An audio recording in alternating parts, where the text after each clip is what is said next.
Welcome to the Six-Figure Personal Stylist Podcast, the ultimate no BS business podcast for ambitious personal stylists ready to build a six-figure and beyond personal styling business. You won't hear the typical snooze fest business advice that most personal stylists get told all of the time.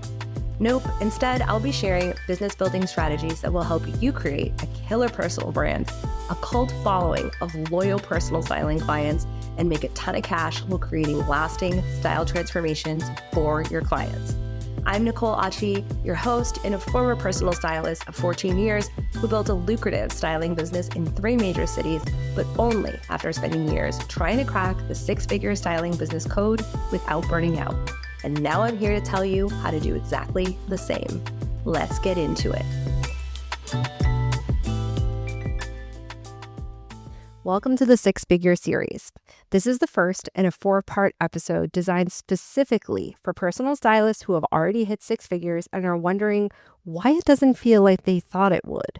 And over the course of these 4 episodes, we're going to break down exactly why you're stuck and what it takes to build the styling business you actually want for the next chapter of your career. If you've built a personal styling business that has crossed 6 figures, congratulations. That is a massive, huge deal. And you're in very rare company.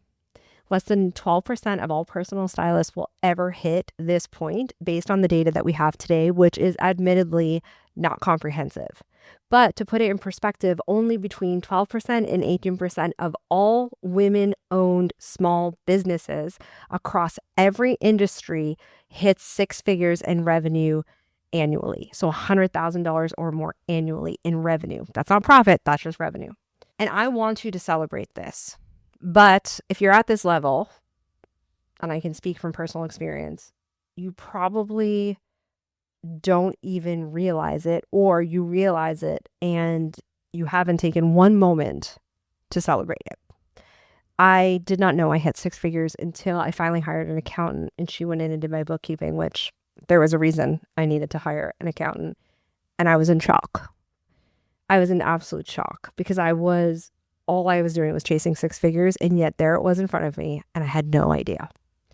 And it didn't make me feel better, much to my own surprise, that I had hit this goal that I had become obsessed with, but I felt exactly like I felt at 50,000. And so I want you to ask yourself, does it feel like you thought it would? Are you as exhausted or more exhausted than you were when you were at 60K? Do you have any clear sense of how you would get to your next income goal? And less important than the income goal, how you want your career and your business to feel as you move forward. Again, if you're anything like me back in the day, the answer is no. No, I don't know. No, I don't feel better than I did at 60. No, I don't know what the future is. No, I haven't thought about how I want it to feel. But I am in a business now that's into multiple 6 figures. And I think about this every day. And I think about this every day for my clients. And so I want to be a stand for you over the next 4 episodes to actually think about the quality of your life, not just the quantity of money.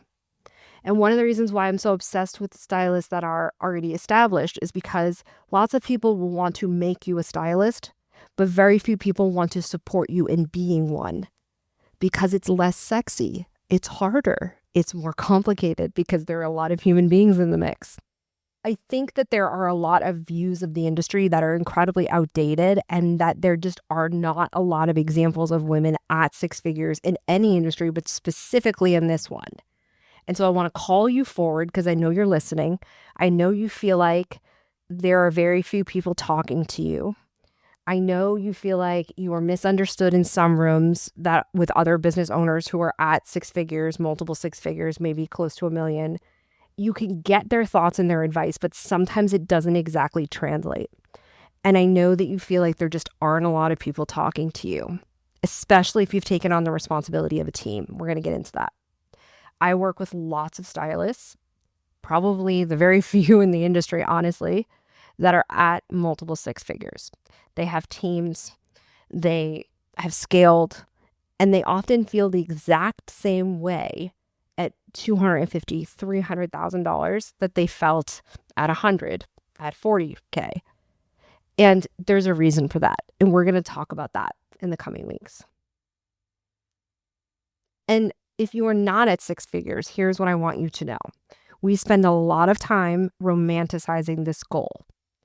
But if you don't figure out that sort of mid-income issues you have, if you don't figure out how to get your systems cleaned up, how to get your pricing cleaned up, how to get your messaging cleaned up at 50, 60, 70,000, you have way bigger problems later on. And that's why I opened the styling consultancy talking to established stylists, because the biggest pain point in the industry is right there. And it's why we never get past it as an industry, but also as women in business.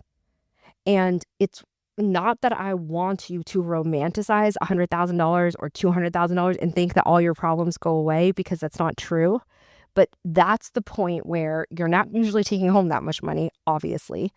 And if you had problems underneath the $100,000 mark in terms of systems, in terms of client retention and attraction, they will get so much worse. And that's where I see people wondering if it's time to walk away.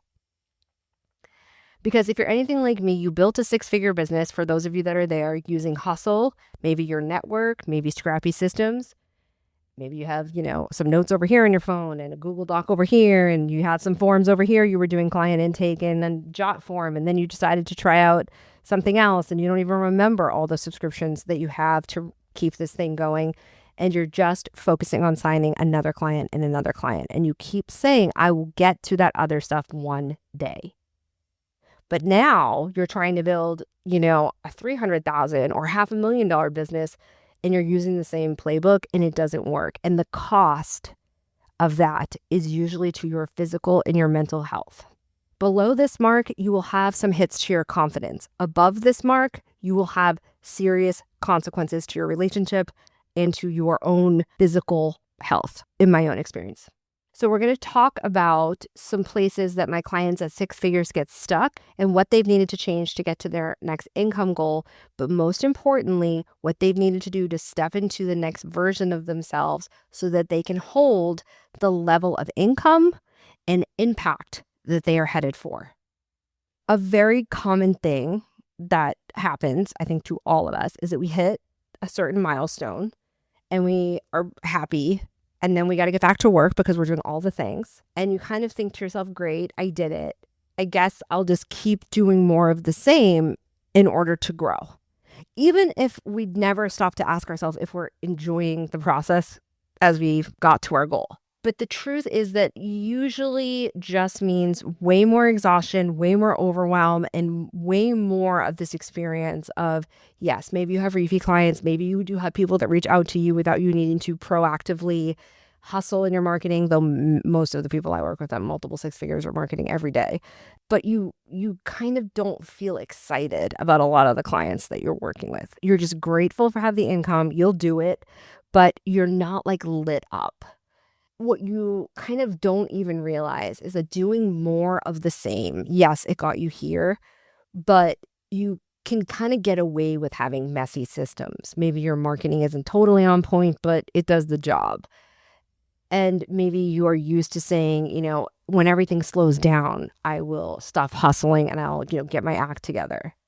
You are basically the stylist, the marketer, the administrator, the bookkeeper, all rolled into one. And that's going to happen until you hit six figures. But I have clients that are at multiple six figures that are doing that for years. And all of that, kind of wearing all the hats, trying to figure it out, is part of the process and survivable getting to 100K. You can do that.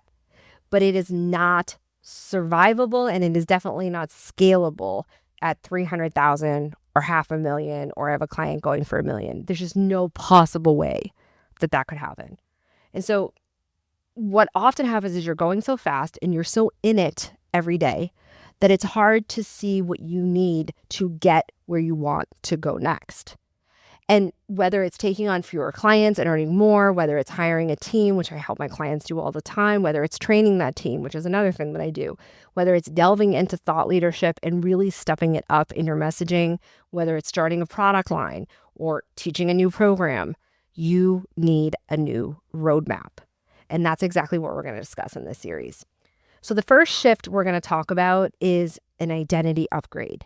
This is hard to do when you're in it every day. But right now, you are probably still seeing yourself as a stylist who happens to run a business. But at this stage, you are actually the CEO of a company.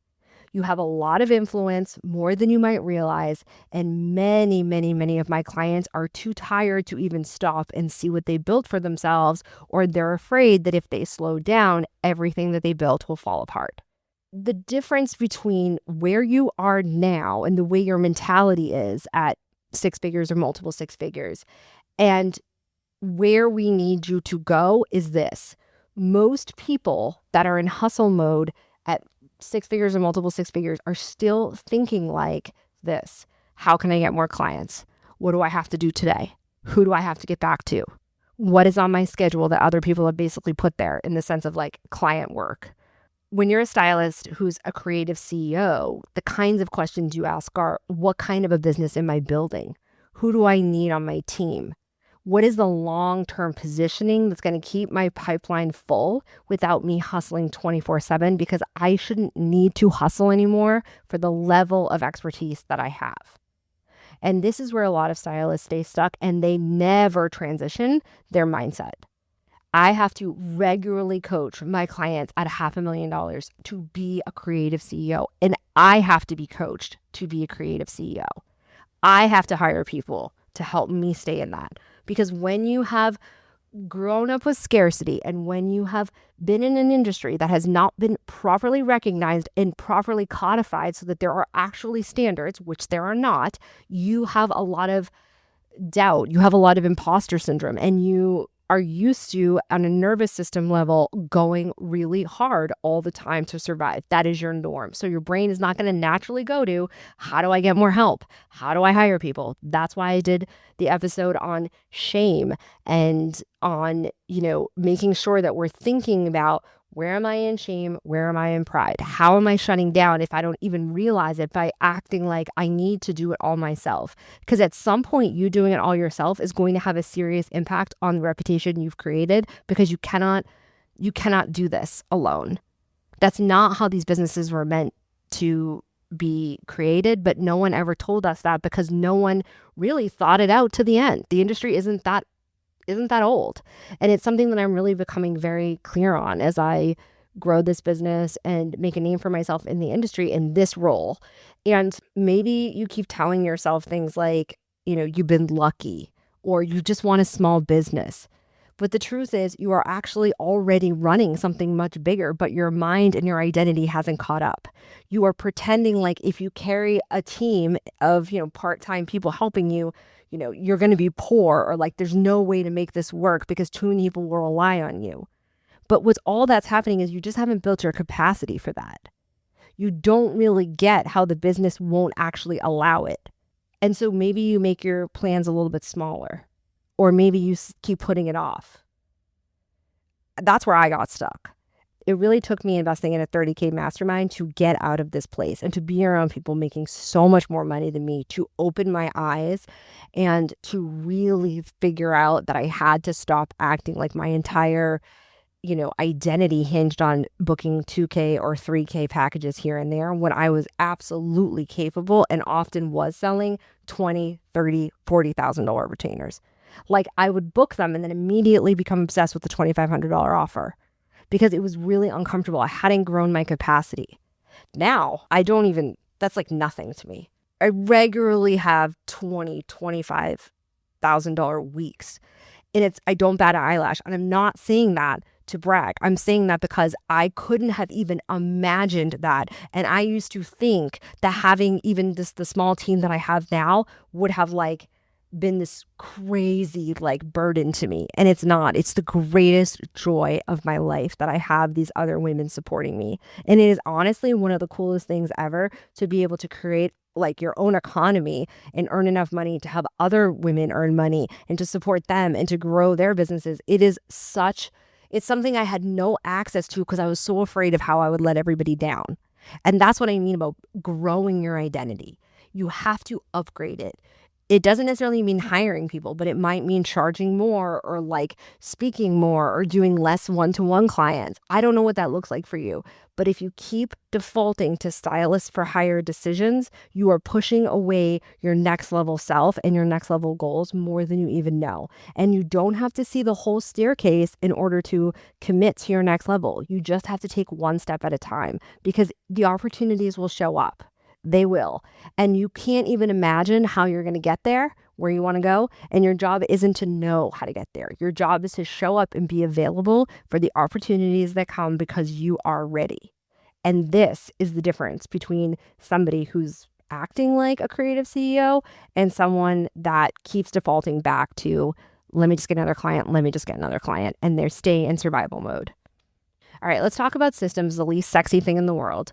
You can patch things together when you're at 100K or less, okay? Maybe you've got some Google Docs here, you've got, a little HoneyBook half done over here, and, you got all your client notes in your phone. Maybe like me, you have 90 notebooks. I still have that. You can't break that out of me, I don't think. But once you're working with high ticket, sort of bigger, more influential clients, whatever that looks like for you, especially if you decide, I need some help, even if it's just a VA or, somebody help you with your marketing, you're going to need some systems that run without you micromanaging every detail. And this is why I want stylists to get a sense of just basic systems that I've created for stylists well before they're at 100K, because it just gets so complicated later. And if you don't understand your business, it's really hard to create systems. So this means standard operating procedures, benchmarks for how many clients you need a quarter in order to hit your income goals, and clear expectations for any contractors or assistants or even junior stylists that you hire. Because if you want to hire and keep good people, you absolutely can do that not paying them a full-time salary. Some people don't want to work full-time. And I didn't understand that. I used to think I'd have to pay health insurance and all this stuff. Like I used to freak myself out before I even got started. I had no idea what I was even talking about. But you can't just tell someone like, I need you to help me with my systems. I need you to help me with admin. You need to know the what and the why for their role in your business. And they and you together can figure out the how. But for example, if you don't know how to convert people in your marketing, if you're on social media and most of your clients right now are coming from word of mouth or through referrals, that's great. And I've talked about that in other episodes. But if you don't know how to convert people in your marketing, you're just going to hire people, say, with messaging or social media manager. They are not going to be able to know that either because they're not seeing people in their underwear for a living. They're not closing sales calls. They don't know. And so if you don't know what they need, what your audience needs to hear to get on a sales call, neither is somebody else. They're not even going to think a sales call is the metric 9 times out of 10. They're going to think it's likes or shares, and we both know it's not. And if you don't know and haven't thought through every step of your client process and why things are where they are and when you need to have touch points with your clients, the people you hire, even if they are very experienced, administrators, they are not going to be able to take anything off your plate because they are not going to have that knowledge. And so without these light structures, even if it's just a Google Doc that you're like pouring your brain into, you either avoid hiring altogether like I did, or you burn yourself out and then you think, is this career even going to work out? Am I meant for this? Or, and I see this a ton, people do not take this advice or they don't know to take this advice because no one's ever told them it. And they think, okay, I've made this much money. My partner, some rando over there, my dad thinks I should hire someone. So they do. And they cannot give someone else a clear sense of their business because they've been in it and just reacting to it, not being the CEO of their company. And they waste a ton of money. And they think, well, I'm not doing that again. And both of those situations, burning yourself out, doing it yourself, or hiring someone and it not going well, stall your growth and they stall your confidence. Another upgrade that you really cannot wait any longer to make at this level is your marketing. At 6 figures or multiple 6 figures, your audience already sees you differently, but you might not share their vision of you because you are so head down in the process every day. I'm sure your prices are higher than when you started. And if you're getting a lot of people to just say yes right off the bat on your sales calls, your prices are probably too low. You probably have gotten a fair amount of visibility, maybe even some press. And whether you realize it or not, again, in your marketing, if you're not able to consistently command the rate that you actually want, not the rate that you know that you can get, you haven't fully stepped into a leadership position in your marketing. What happens is that even if you have a big following, even if you kind of have an intermittent experience of being able to show up on social media and get some attention or write a newsletter and people are like, yeah, I want to work with you. If you don't know sort of the general sense of where you're going and how you want to be perceived at the next level, you'll keep having the experience of friction. You're going to get more sales objections, or you're going to get people that say yes, but don't really seem excited or interested in the process, the same way that maybe when you were signing clients at thousands less dollars, they were like so lit up and excited. They like wanted to know if you had homework for them, right? You're going to attract clients who just like aren't quite the right fit. And you're going to sometimes feel like you're working harder to get the same results that you were getting at 60 or, 40K. And that is kind of demoralizing. And this is where you need to redo your positioning. This is where positioning and looking at who you are now is critical. There's multiple points in the journey you need to look at it. You're obviously going to look at it when you first start your business, then around 40, 50, 60K, and then at the $100,000 to $150,000 mark. And then about every $200,000 later is when you really want to start looking like, am I talking to the right people still? Because your pricing is going to start going up and the way that you work is going to change, and probably the amount of one-on-ones you're going to take versus other opportunities, because they're going to start coming to you, is going to change as well. And so that means that if your one-to-one has to dial down because you're getting a lot more speaking, then you need to reposition your one-to-one, because now you're also a speaking expert. But most people just keep adding things in and then acting like nothing has changed in their one-to-one world, even though the world and the people that are hiring them for, say, speaking gigs see them as another level expert, because no one's bringing you in to train people if they think you're just like a whatever stylist. So there needs to be some kind of recalibration in the thing you're most comfortable with, which is most likely one-to-one. And this is where building that belief, that identity stuff we talked about at the start of this, in who you are and how far you've come, what you stand for as a businesswoman, seriously, what you stand for, and why working with you is the obvious choice for a select group of people, needs to become your obsession.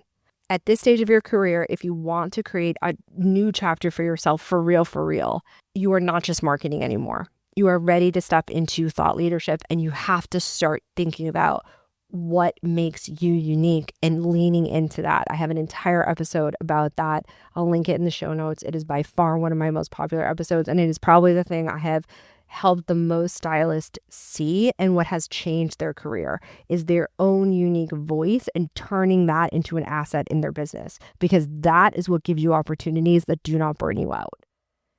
If you want to move into higher ticket retainers, or you want repeat clients who see you as an advisor to them instead of just a stylist who goes shopping for them, your marketing has to reflect that elevated identity, and you have to be bought into that first. And before we wrap this episode up, I want to talk a little bit about the cost, because it's really easy to glamorize making this amount of money.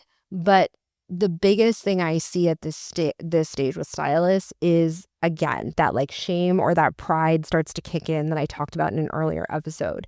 And so they just keep thinking, I'm going to wait. They think, I'm going to fix my systems once I, have the money to hire a bigger team, or I'm going to step into thought leadership once I feel, more confident about my pricing, or I'm going to raise my prices once I'm fully booked again. I didn't do a good job this fall, so let me wait till, the spring or whatever. And that is completely backwards.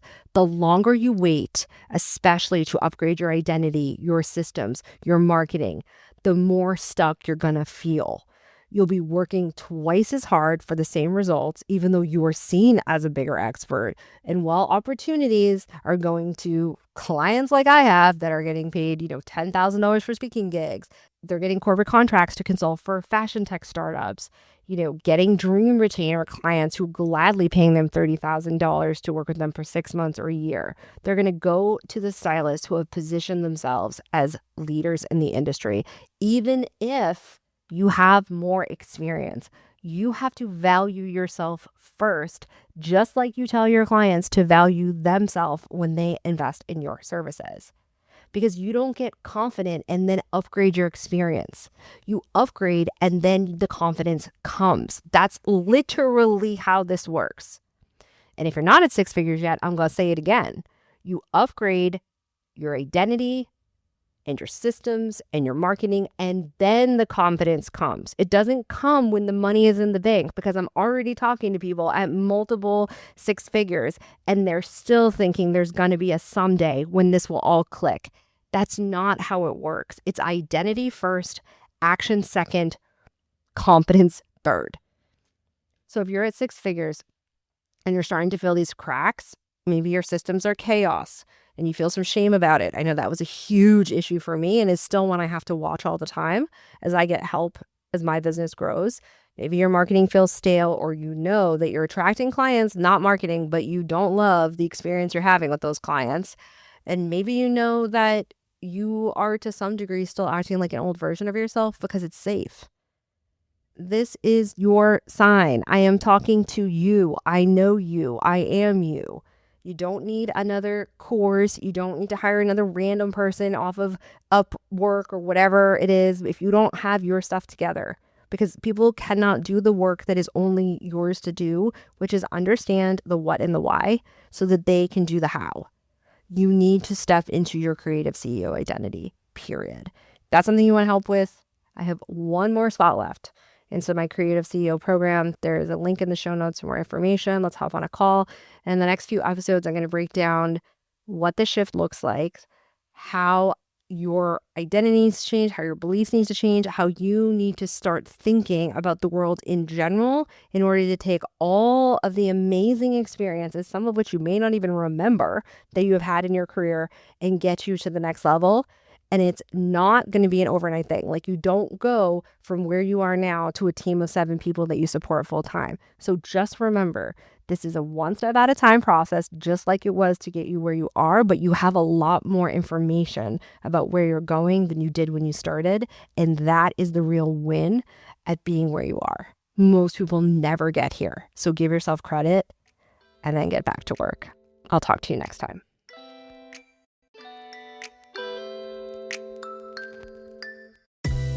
Thank you so much for hanging out with me. It turns out that social proof is actually pretty important, so if you could help me out, I'd so appreciate it.